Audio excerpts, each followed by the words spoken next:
This short presentation will critically analyse the Conservative Party manifesto of the 2017 snap general election. I chose this manifesto as I am an avid campaigner for the Conservative Party and have been for the past 4 years.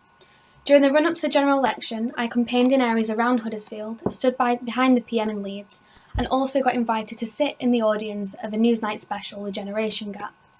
Therefore, I feel I have somewhat adequate knowledge of both the Conservative Party and its performance in the 2017 general election. The UK has a first-past-the-post electoral system which consists of single-member constituencies where voters select one candidate from a list on their voting paper. A one-seat majority is enough to win a seat in Parliament. It is also seen to have a two-party system. This doesn't mean that there are only two political parties, but means that realistically there are only two political parties that have a chance of winning an overall majority in an election. These two parties in the UK are the Conservative Party and the Labour Party. This means that voters are often reluctant to waste their vote on a third party.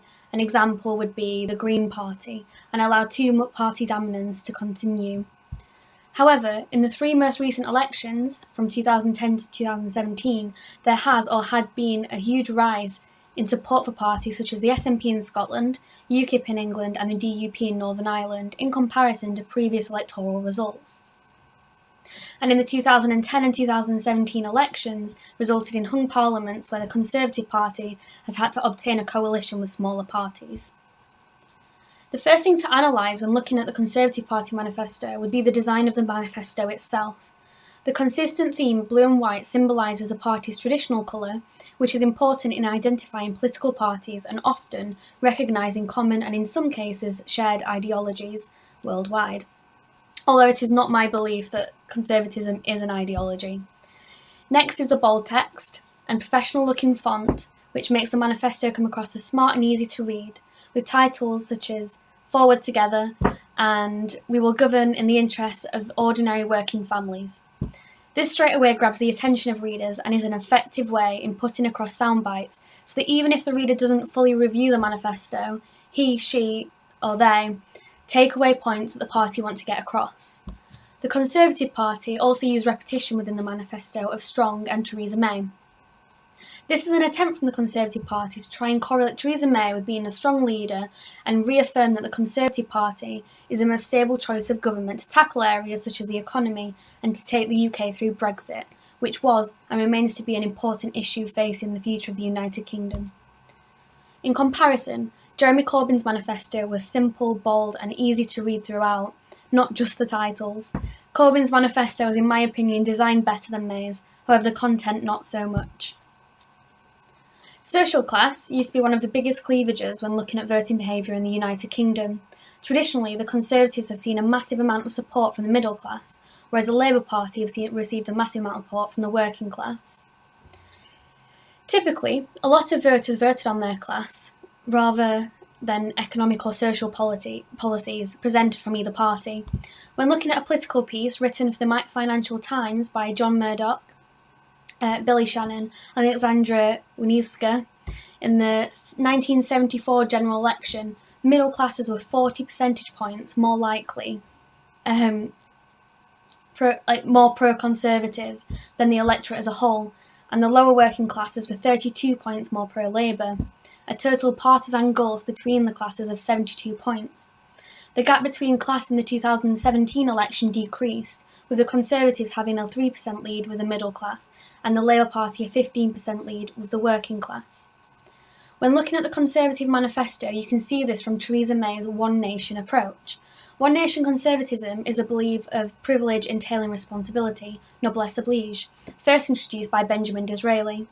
A few examples include fairer markets for consumers and action on the cost of living, such as the energy cap, more good school places, ending the ban on selective schools and asking universities and independent schools to help run state schools, and also their aim to halve rough sleeping over the course of Parliament and eliminate it altogether by 2027, breathing space, which is a scheme to help with serious debt and legal charges, and raising the personal allowance to £11,500, which obviously will benefit the poor in society by increasing their disposable income. At the beginning of the manifesto, she stated that with this plan and a strong hand through Brexit, we will build a stronger, fairer and more prosperous Britain for all of us. This contrasts with the Labour Party's slogan of "For the many, not the few", which arguably had a greater impact within the election. Theresa May was far ahead in the polls with a 20 percentage point gap when she made the decision to call a snap election. She used Brexit as a main reason as to why she called this election, stating that she needed to strengthen her hand in getting the best deal for Britain when exiting the European Union. Although Brexit was and is a controversial issue throughout political parties, and this is seen to be one of the biggest valence issues during the general election, as a lot of people voted based on competence. Leave voters, not all, voted to leave the EU largely based on immigration, integration, and the growth of a national identity, which is seen in relation to the election as a globalisation cleavage. Theresa May appealed to these voters, stating in her manifesto her belief of no deal being better than a bad deal for the UK, appeasing those who voted for Brexit. She also stated in her manifesto, "As we leave the European Union, we will no longer be members of the single market or customs union, but we will seek a deep and special partnership, including a comprehensive free trade and customs agreement." And the principle, however, is clear. The days of Britain making vast annual contributions to the European Union will end. The Labour Party manifesto, on the other hand, stated that they will scrap the Conservatives' Brexit white paper and retain the benefits of the single market and customs union. Leaving the EU with no deal is the worst possible deal for Britain. It is no secret that Labour's stance on Brexit is rather unclear, which is why a lot of Leave voters felt estranged from the Labour Party, because it was more what they're not going to do as opposed to what they are going to do in terms of leaving, like actually leaving the European Union. From campaigning personally in many areas that voted to leave the EU, it became evident when looking at competence, people largely believed that Theresa May was best suited for the job, and Corbyn's popularity in this area was extremely low. Another valence issue would be the economy. The Conservative Party are in favour of low taxes, a more laissez-faire free market approach, whereas the Labour Party are in favour of mass nationalisation and higher taxation. In the Conservative Manifesto, Theresa May was in favour of a 17% corporation tax by 2020, whereas the Labour Party government favours a corporation tax of 26%. This was a big reason why companies endorsed the Conservative Party, as it would increase the cost of their factors of production if risen. A low corporation tax may increase foreign direct investment, creating jobs, whereas the other may drive foreign companies out, hence forcing increased unemployment. The NHS was another important issue dominating the general election. The Conservatives planned to pump another £8 billion in real terms into the NHS, providing the technology it needs, maintaining a truly 7-day NHS, and sticking to the founding principles emphasising free at the point of use NHS. This came under scrutiny by the Labour Party, who speak of a Conservative Party that want to fully privatise the NHS, which is not true, and that the Conservative Party should increase funding further, even though it is my belief that we couldn't ever fully fund the NHS due to population restrictions. A United Kingdom of England, Scotland, Wales and Northern Ireland was prominent throughout the Conservative Manifesto. After all, it is the Conservative and Unionist Party. This was a big issue in the manifesto, as she believes a torn United Kingdom would not be prosperous, and pledged to work with Scotland's fishing industry in particular, and to fund a new Edinburgh Hall. Her stance on a United Kingdom appeased Scottish voters, who did not want independence, like that of Nicola Sturgeon, and secured her 13 seats in Scotland. Issue voting as well was, in my opinion, less important in the snap election. Arguments over tuition fees and in relation to the Conservative Party, arguments over tuition fees and rail nationalisation were proved to be very controversial. The Conservative Party pledged to freeze tuition fees at £9,250, whereas the Labour Party pledged to scrap the tuition fees altogether. This was a massive reason as to why the Labour Party gained so many young votes within the election, and was the biggest reason for their success, in my opinion.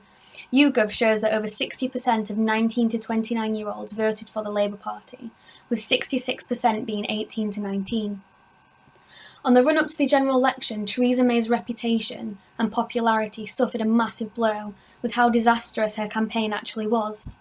Her refusal to do live TV debates and the fact she appears cold and unrelatable, it lost a lot of voters in the election.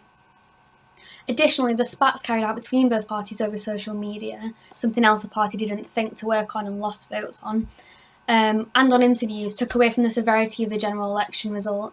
She chose an American presidential campaign team who in effect ran the election like they would in America, which did not pay off. In conclusion, it is my belief that it was valence voting which secured the victory, if you want to call it that, of the Conservative Party in the last election. May's stance on Brexit and track record of the economy, particularly reducing the deficit, proved extremely popular. Issue voting was still very important, however the Conservatives did not fare well in these areas, and these are the areas within which the Labour Party strived.